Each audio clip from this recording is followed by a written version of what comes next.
Welcome back, baby, to the Northern Steel Podcast, episode 45. That's a 4 and that's a 5. Next week's going to be a 6. That's how numbers work. Numerically, they rise in order. Just like I'm rising. My moods are getting higher. I'm feeling better because it's getting warmer outside. Another thing rising. Temperature's rising. My pantaloons rising. What say you, Chris? My IQ? No, I said my pantaloons. IQ's not rising. Don't joke with me about that. Come on. My patience? No. Come on, we got to look at this from a glass half full kind of perspective. I am looking at it because I'm feeling better, feeling good, feeling great. I just don't think that patience and IQ applies to you personally. No offense. But hey, your smile's getting brighter. Your skin's full of vitamin D. Look at you shine. Look at you glow, buddy. Very proud of you. Thank you. We are in a good mood, but an annoying thing about last week's podcast is, again, the day after we posted it, Steeler news happened. Once again, the Steelers got really busy on Thursday. It seems that's when Omar Khan gets excited. He gets ready to do some free agency news, or some moves rather, and he had signed Braden Fehoko. I do not know if I'm pronouncing that right. I definitely am not. He is Hawaiian or Samoan, or both. He is a defensive tackle from the Los Angeles Chargers. He's another large man. He's got a lot of fight, a lot of spirit. A lot of Charger fans are pretty upset by the Chargers letting him go, but we're proud of him. They wished him good luck to the next endeavor. So I think that's something to be excited for. But in terms of like his production and actually what his role is going to be on the Steelers defense, I think right now he's a body. He's a big defensive tackle. He's there for insurance. We need more bodies on the D-line. We didn't have a lot of bodies there, so it's a good pickup. People talked about how he has zero pass rushing ability, but if you can have Cam Hayward running on all cylinders, and Larry Ogunjobi running well, and TJ is healthy, and Alex Highsmith is continuing what he did last year, then you just need a guy in the middle to block up some blockers and just let those guys work. Absolutely. Also, apologize for my nose. I am sick again. So if I sound like I'm plugging my nose, I'm not doing it by choice. It just is. The Steelers also re-signed Zach Gentry. I don't know if we touched on that last week. I don't know if that happened last week, but I think it did, and it's official now. But they also signed safety Keanu Neal to a 2-year deal, a low 2-year deal, after losing Terrell Edmunds. That's pretty huge. That definitely fills a gap of what our defense lost in Terrell Edmunds. And Keanu Neal's a hard-hitting safety, so I expect to kind of see some big pops and moves coming from him this upcoming season. Yeah, he's a guy who plays a lot of box safety stuff. He likes to get in there. He likes to hit. He's an ex-first-round pick. He kind of has a good balance between what KZ's doing right now. KZ's more of a pass defender safety, and Keanu Neal's more of a hitter. It'll be interesting to see where they'll go with their defensive packages this year. With dime backers. I know a lot of people want Terrell Edmunds kind of play like a linebacker, dime backer role, box safety. Now they have Keanu Neal, and maybe they might draft somebody in that role. Hint, hint, spoiler, spoiler. That's what we're talking about today, people. We're talking about safeties. But just before I jump into safeties, the Steelers also made some coaching moves. What? Can you actually believe it, Chris? Some coaching moves. I think word got out that we did not hire any coaches or had a low coaching staff, so kind of had to go for it. And they said, well, if you don't like that, take this. They signed Glenn Thomas as their offensive assistant coach. All you need to know about that is their interim promotion is already in place when Matt Canada gets fired. They will not look outside of the organization. They'll just bump up Glenn Thomas to be OC once that happens. Glenn Thomas, is he good? Is he bad? Tough to say. He was with Matt Ryan through a lot of Matt Ryan's great years. He's had some good moments in college and the NFL as a quarterback coach. He's quarterback friendly. People like him. But at ASU last year, he was bottom 5 in every offensive category in the Pac-12. last year for college. Sounds a lot like Matt Canada, and his last couple years in college was not doing very well either. So, will this help? Will this not? I don't know, but that's in place. They also promoted a defensive back assistant. I don't remember his name. I apologize. We do really good research here. We put in the amount of effort that we receive from listeners, and we get 6 listeners. So that's the kind of effort we provide, baby. 6. And if you're thinking, well, you should always put in 100% effort, well, maybe you should listen to the podcast more. What do you think about that? Dang, throwing shade, Dom. Come on. In all seriousness, we're just here for fun. We're here for fun and games, all right? But seriously, if you want to pay more attention to our podcast, we wouldn't be upset about it. And hit our donation link. But we're here for fun. Yeah, fun and money and fun. And money. Moving on to the draft prospects. We've been talking about them. We've covered cornerbacks. We've covered offensive tackles. Now it's time to talk about a position that we said we're going to talk about, and I think it's still an important position, even with the signing of Keanu Neal, and that's safeties.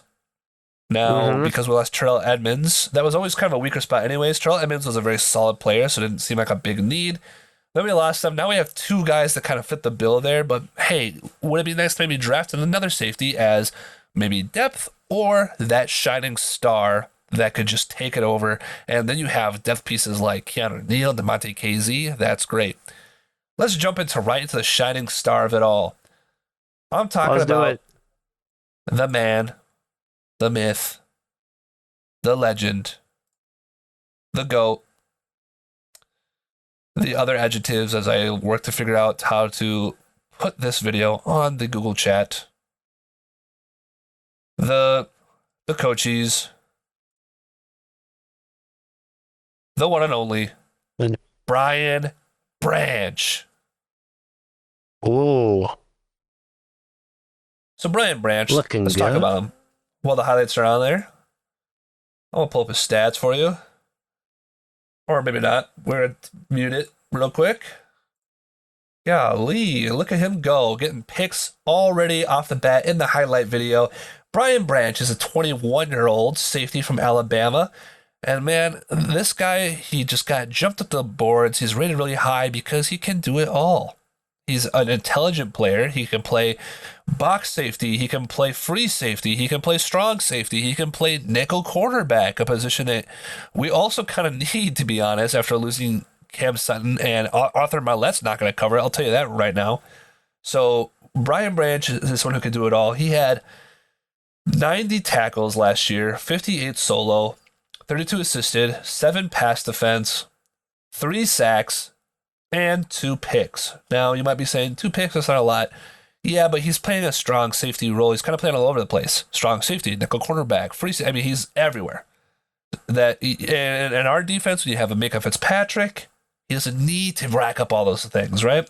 And in the past years, he probably didn't play as much, but in 2020, he had 27 total tackles, but he still had 7 pass defense and 2 tackles. Golly. In 2021, he had 55 tackles, 9 pass defense, 1 sack, no picks. He is kind of all over the place. He's someone you can really. He's also has some punting experience. He has only done 2 punt returns, but it was for one. His attempts are 2 punt returns for 65 yards and a touchdown. So could he do it? Sure. Will he do it? Probably not.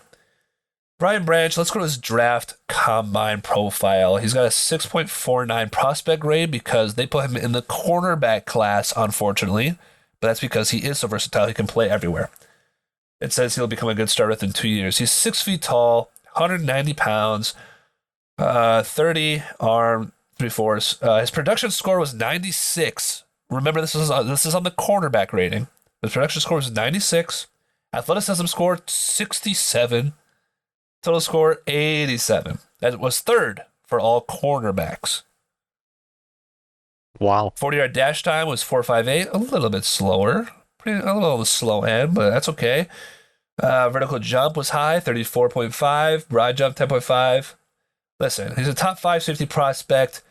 He played in 12 games with only 3 starts his freshman year. That's why his numbers were a little bit lower. but he was second team All-American as a junior, started all 13 games, and he really lit it up and has really jumped on the draft boards. Now, here's an interesting NFL comparison. His NFL comparison is Minkah Fitzpatrick. Who has Minkah Fitzpatrick? The Steelers do, baby. If you like Minkah Fitzpatrick on your team, wouldn't you like two of them? I know I would. Imagine two Minkahs in the middle of the field. Insanity. That'd be nuts. He's a plug-and-play defensive back with every ingredient necessary to become a high-performing starter. What else do you need to know, man? He's quick, fast, strong. He's got the urgent mind. He's very intelligent. He's got the range. He's fast and fluid, pedals transitions, able to mirror and match. Relative quickness, play recognition's high. He reads receivers' eyes. I mean, he's all over the place. He really is. His weaknesses. Okay? You might be asking, this side guy sounds like a god. I think I like him more than Kyle Hamilton last year. Am I just saying that because I'm still salty that he went to the Ravens? Sure. But I do like his tape. He has a small delay in finding the first gear of his top at the top of his drop. Could use tighter route squeeze. That's coaching. Becomes a drag down tackler. So is Minkah. That's coaching. And occasionally outflanked. Now, I don't necessarily agree with the drag down tackler because if you watch these highlights that are up here, which are not full screen, but he can definitely pop some people. So it's not like he's dragging people down. That is more of Minkah's role, and I don't hate that Minkah does that. He is a free safety. He shouldn't be racking up 100 tackles, even though he does, unfortunately, but he shouldn't be. Occasionally, he's outflanked as a run defender from the slot. Well, will he play the slot? Who knows? That's up to the students to figure out, but he can play everywhere. He's smart, competitive, way stronger than you expect. Brian Branch, baby. What you're looking at pick 17, and I don't think you have a chance to get him otherwise. And if you don't do pick 17, is he there? If he's there at 32, that is a steal, my friend. You take him. You grab him. Brian Branch, to me, is easily the best safety in this draft class. He brings a lot of versatility. He brings a lot of good tackling capabilities, and then he's also quick and able to read offenses and the quarterback's eyes. The fact that he was trialed with the cornerbacks and did pretty well with them, I think it says a lot, especially since he mostly played out at safety. But I don't know. Brian Branch kind of has it all. So after, like Chris just said, Brian Branch is the best safety in the class, then there is a pretty steep drop-off. Now, these guys up next, they're rated as the second best and third best safeties on a lot of boards. But I would not take these guys until, honestly, the third round. Let's go into why. Up next is Antonio Johnson from, I don't remember already, Texas A&M. Antonio Johnson had 71 tackles last year, 35 solo, 1 sack, and 3 forced fumbles. 0 picks. He had 1 pick throughout his entire college career. But he is a tackling machine. He had 1 pass defense, 5 pass defense last year when he had his 1 pick, and 1 pass defense. He's not really a pass coverage safety. Now, that might scare you, especially as the Steelers look like they've really transitioned into picks, where they want turnovers, they want interceptions. This guy's not really providing that. However, I think by watching his tape, he has really good play recognition when it comes to run plays for sure, flat plays, curl plays, any short route passing play, but definitely run plays. That's why box safety, to me, is his role. He might as well be a linebacker, to be honest. Like, as a safety, I don't think he does well at protecting the pass. I mean, is he going to cover Mark Andrews, Njoku, Travis Kelce? I don't think so. A lot of his draft profile says that he can cover tight ends. I don't know.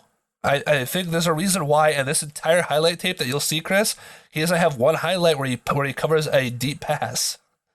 Not one. He's not really a passing. He can't even catch either. So would he be a good replacement for Terrell Edmonds? Yeah, probably. Come on, Edmonds got it every once in a while. Yeah, honestly, his tape reminds me of Edmonds' tape from college, but Edmonds was a little bit better. His tape was better than this. But Edmonds still should have been a first rounder, and I don't think, as you'll see, I don't think he should be that high either. Antonio Johnson, he's 6'2", he's a big boy, 198 pounds, could gain some more weight, especially to play more of a box safety type role. Decent sized arms. He got a production score of 80 at the combine, athleticism score of 59. Jesus Christ. And total score of 79. That is the first ranked score of the safeties in the combine. 6.34 prospect grade. His 40-yard dash is a 4.52, a little bit faster than Brian Branch. Vertical jump 31. Bench press 8, a lot weaker. Golly, 8 bench press. He's got. That's 8. He won the team's defensive playmaker award last year with 79 tackles, 8.5 for a loss with 1 sack, 1 pick, 1 pass breakup. He missed 3 games in injury in 2022, but was named first team All SEC, with leading the team in 3 forced fumbles and 9 starts. His NFL comparison is Kyle Duggar. Do you remember who that is? I don't. So I'm kind of over Antonio Johnson as a prospect, to be honest. He's big athletic safety. We've talked about that. Combines pro size of physicality, level of urgency, able to line up over bigger targets, plays box safety. Let's go to his weaknesses. Not a consistent tackler. I think you can tell in the highlights, he kind of just goes for the big hit sometimes. Like right here.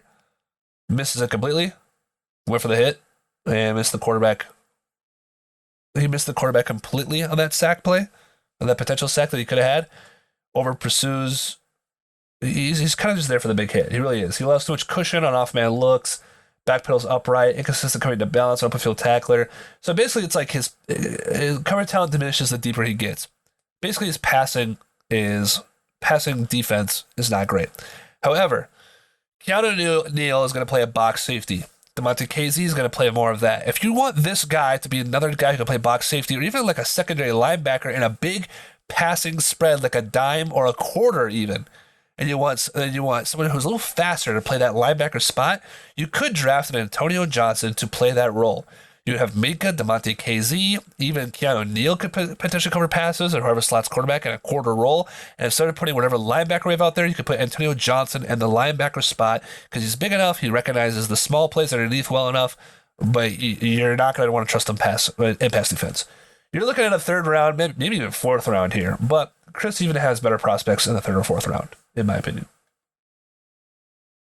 Yeah, I don't know. I don't really know how I'm feeling about it. Watching his tape, and this is the first time I'm watching it, so it's kind of a live reaction, but it's, I don't know, very underwhelming. I mean, the thing that I notice immediately is the size, right? Like, he's a big dude. He looks like a linebacker safety hybrid. Definitely lays the boom, but at the same time, like, he gets involved in the play, but he also like gets to play probably like 70% of the time. So I don't know if that's a guy that you really want on the defense. Again, like you said, maybe a later round pick for sure. But I don't know. I definitely feel like of all safeties out there, there's better prospects out there, in my opinion, over him. I gotta agree with you there, Chris. As a matter of fact, this guy right here is a better prospect, in my opinion. You want to talk about having 2 Minka Fitzpatricks out in the safety field with Minka and Brian Branch? Well, how about another Alabama safety? Just get the Alabama safety boys in there. And we're talking about Jordan Battle. Now, Jordan Battle is another safety seems like who could do it all. The fact that this team didn't win a championship blows my mind with both these guys on there and Will Anderson. He had 71 total tackles last year, 34 solo, 0 sacks, he had 1 pick. But the year prior, he had 85 tackles, 50 solo, 3 picks. You're seeing his picks right now. Great awareness, and all the picks he has on this highlight reel from his college career are not easy. Quarterback sucks. It's him recognizing the play recognition, jumping the route, and you gotta like to see that. He also plays a kind of a free safety, strong safety role. He can play both. Kind of a guy who can do it all, cover the pass, but also he hits hard, covers the run too. I really enjoy his tape, to be honest, and I think he could. It's not someone you want to draft too high, but it's somewhere he could be a gem if you picked him up in the 3rd round. If your options in the 3rd round have already all been taken. If the Steelers are looking for that D lineman or that linebacker, they've already been taken, and the value's not there for the positions you like, but Jordan Battle's still there. maybe you take him in the third because I think he has the skill set to help out this team because he plays both positions that KZ and Keanu Neal will do. Jordan Battle, his prospect grade was a 6.33. He is 6'1", 209 pounds, bigger than all the other safeties, weight-wise. 32 arm inch. He's had a production score of 76, athleticism score of 74, total score of 79, which was third of all defensive backs. He runs a 4.55 40-yard dash, 156 bench press 17. He's strong, boy. He big. He lift weights. Let's see. He was the leader of the secondary for the Alabama Tides 2020 national championship. The same one that Najee was on. He had one interception. It was returned for a touchdown. Battle gained third team Associated Press All-American, first team All-SEC accolades in 2021, recording 84 tackles. In 2022, Battle was a third team AP All-American and first team All-Conference pick after logging 71 tackles and one pick. His NFL comparison is someone that I wanted the students to draft in front of Terrell Edmunds back in 2018, and that's Justin Reed. And I still like Justin Reed to this day. He offers size, speed, and pedigree to become a starter early in the NFL career, shows a certain sageness to his game, is usually where he needs to be on the field, he's around the ball, but he's not a thumper in run support, he will miss tackles, and he's slow to finding his positioning. He typically finishes plays that are in front of him. Battle has a physical and mental makeup to upgrade a defense in need of a steady safety play. His strengths is versatility to cover the slot, pressures ball carriers, careful not to get trapped inside traffic.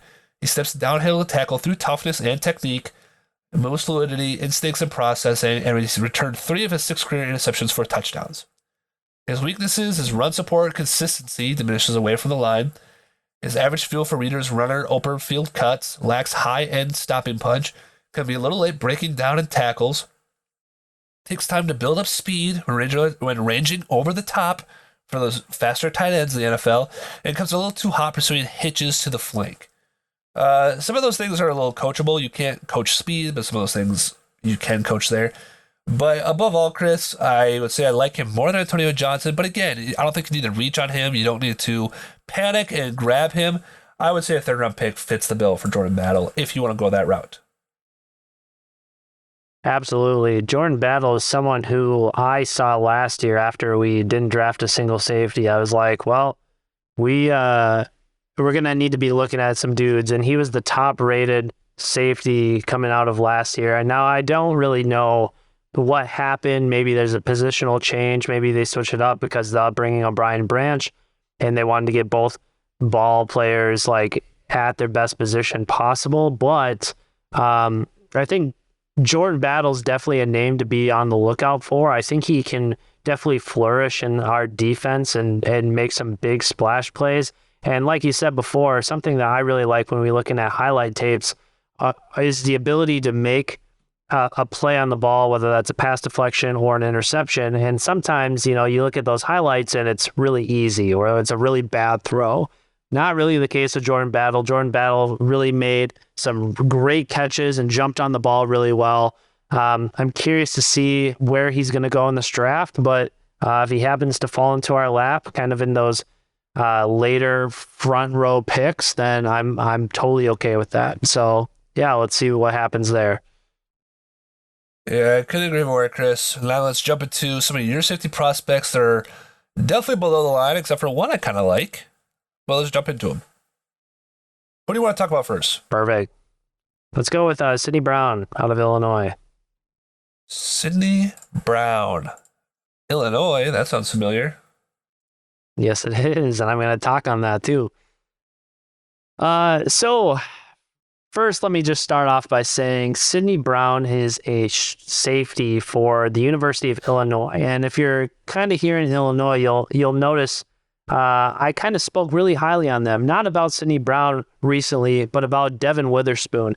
I'm a huge Devin Witherspoon fan. He is an absolute stud at the cornerback position, and in my mind, I'm like, well, gosh, he's probably the main reason like nothing's going on for that defense, or sorry, for offenses playing this defense. But, after doing some research, and I found this little gem here in Sidney Brown. Sidney Brown is a 5'10", 211-pound safety, and the? he is amazing.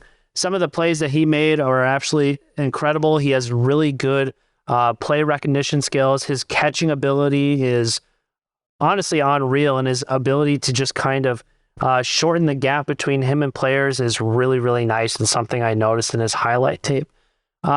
Looking at his stats briefly, he absolutely had a year for himself in 2022. He had 60 total tackles, 1 sack, but he racked up 6 interceptions and brought one of those back for a touchdown itself.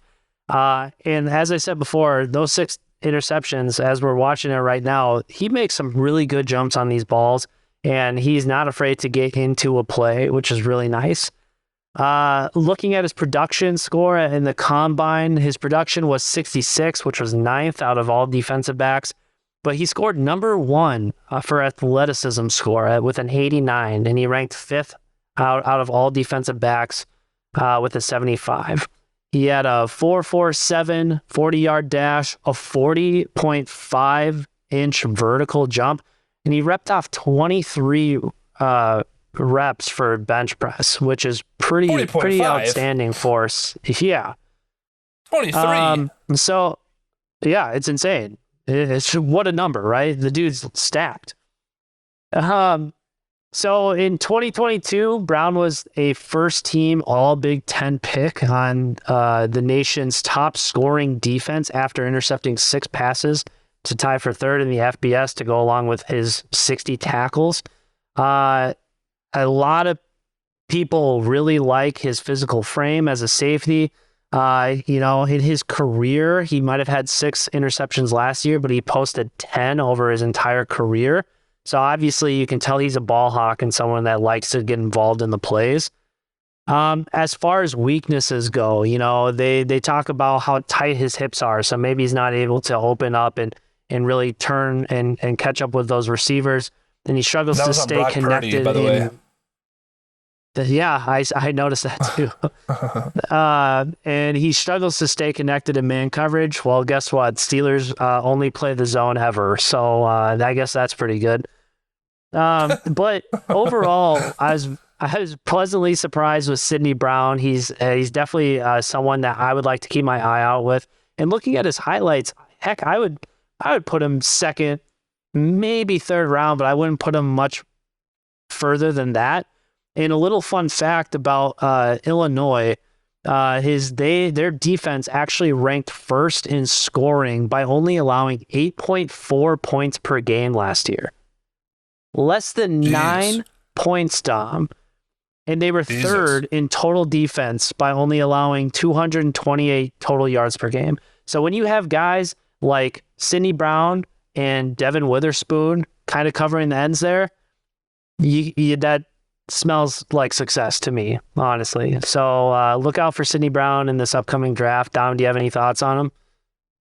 Yeah, I like his hair. Gotta love that. Love the all-hair team. I really like his tape. Picks are sexy. I know a lot of people, he's probably ranked as low as he is because he is 5'10", but he plays like he's 6'2". He's got a lot of heart. He looks strong. He's got a lot of confidence. He is aggressive. He's just in there. I mean, yeah, those kind of plays right there are going to be tough, those fade plays, but how often are you going to ask a guy like that to do those things?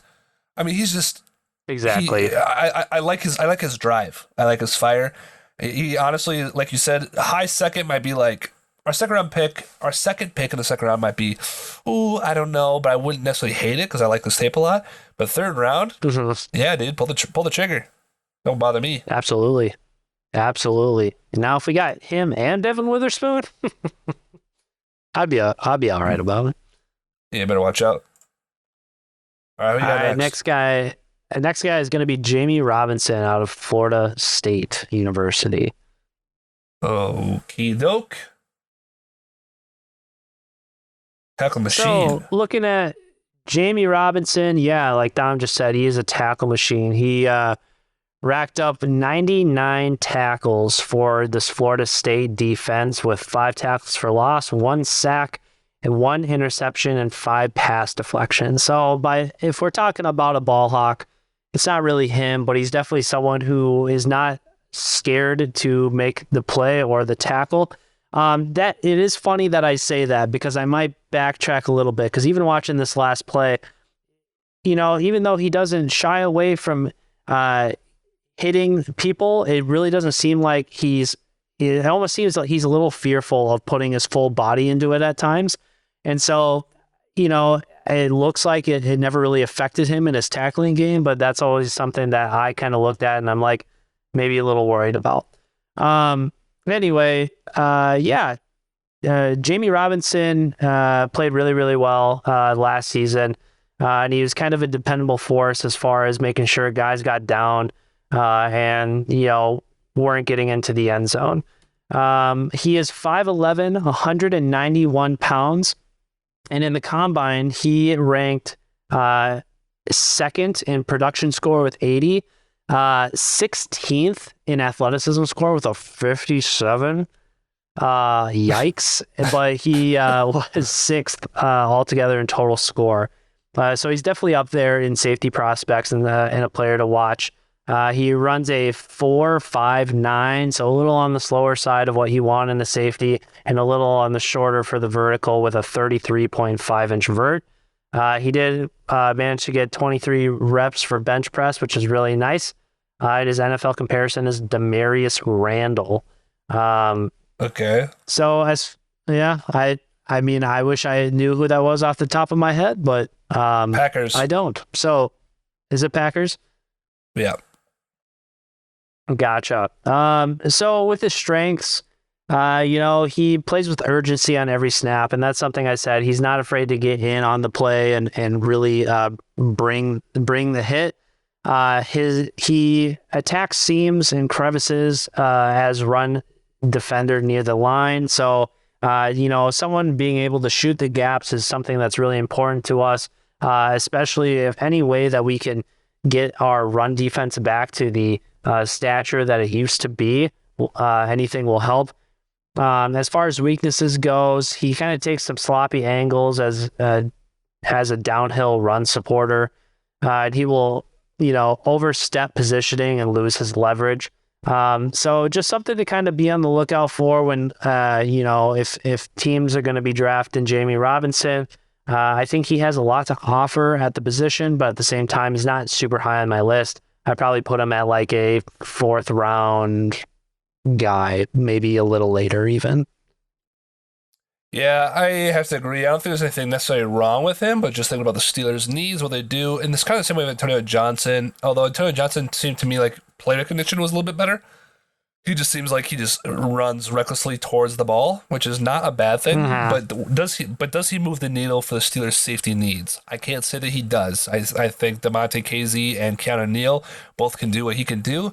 That's not a bad thing, but if they end up getting him, it would have to be a later round, like you said, 4, or if they trade back and get some 5th or 6th round picks, it'd have to be around there because he's not going to, in my opinion, move the needle to what we already offer at the same position. He would just be another body who can do similar things, which isn't a bad thing at all.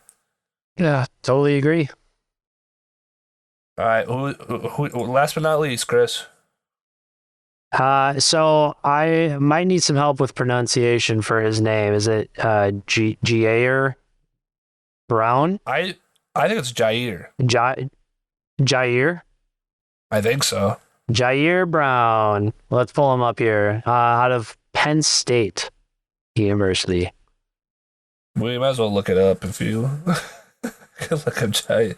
I can look up how to pronounce it. I feel like I feel, if you want to look it up while I'm talking about him, that'd be awesome, so I don't look like a total bumbling fool. But go ahead and play those highlights for us, Dom. Give me 1 sec. Playing them right now. All right, so Ji'Ayir,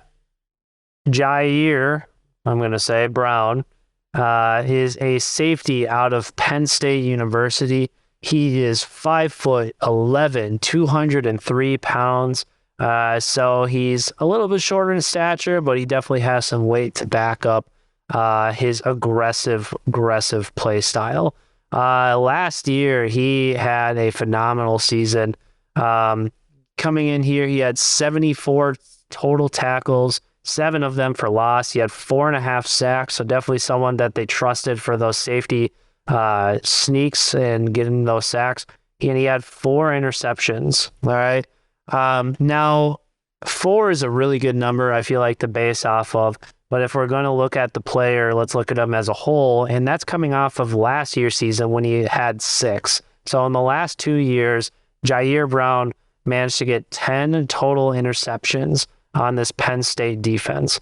Things that I really like about Ji'Ayir Brown, and he's really quick. He's able to really close the gap on players and watch the quarterback's eyes really, really well. Something that I enjoyed, and he's super acrobatic. I mean, look at that interception that he just made. One-handed, he jumped out for it, skied, and he made a really hard play look manageable, which is awesome. And it's definitely something that you want in a player, especially in the safety position.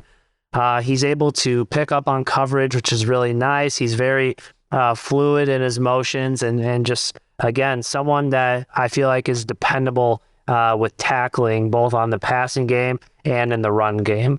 Looking at his combine stats, this is really awesome to see, but his production score was an 89, which ranked actually first among all safeties at the combine, which is huge, especially considering names that we've talked about today, and Brian Branch, Jordan Battle, Sidney Brown. Where he lacked a little bit, though, was his athleticism score, which was a 56. That was 18th among all safeties. So total, regardless of his athleticism score, he actually had a 79, which was second among all safeties performing at the combine. So, I mean, obviously, I think Ji'Ayir Brown has a lot to offer. He ran a 4.65 40. So again, definitely on the slower side of things. And maybe we'll utilize them a lot more as far as like tight ends go. But looking at the NFL today, tight ends are practically receivers. So you got to be quick and you got to be strong to get on top of them.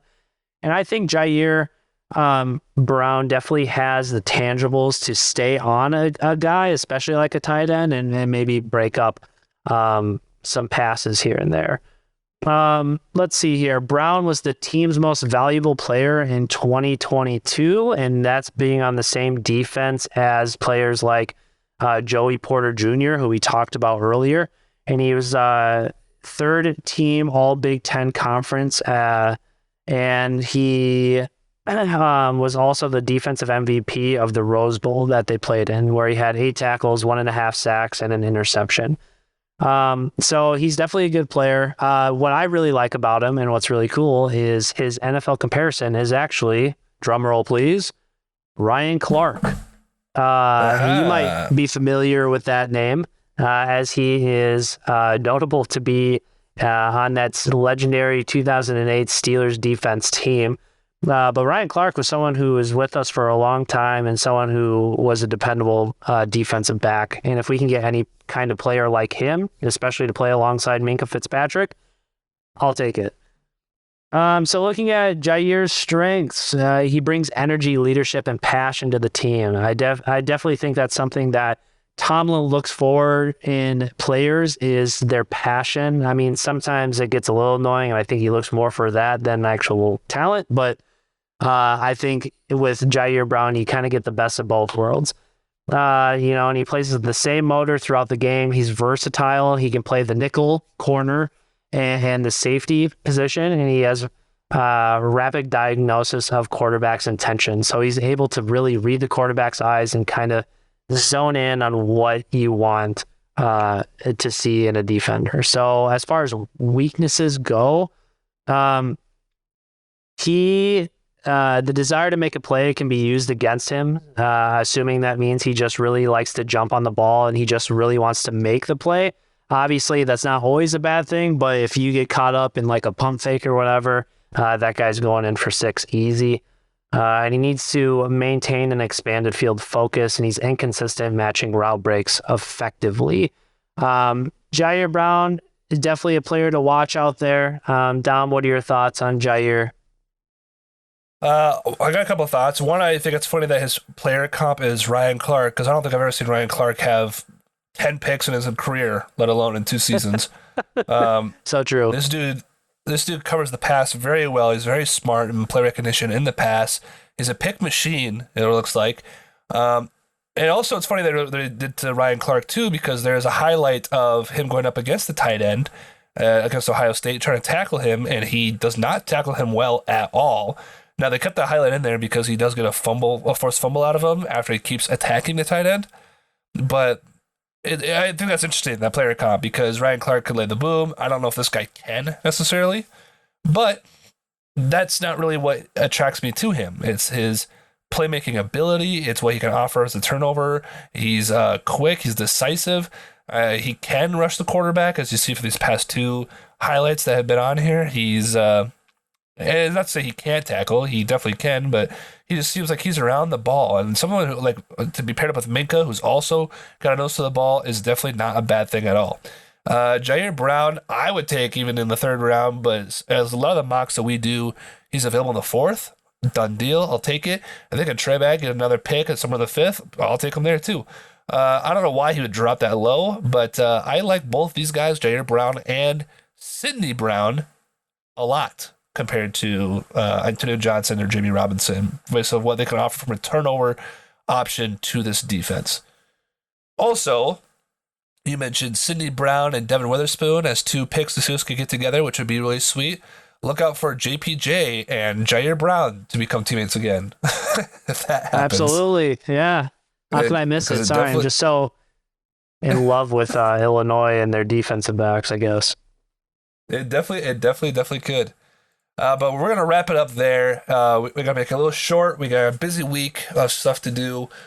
So next week we'll be coming back. We'll be talking about the linebackers. We did a complete rehaul of the linebackers this offseason by getting rid of all three of our subpar starters for two brand new ones.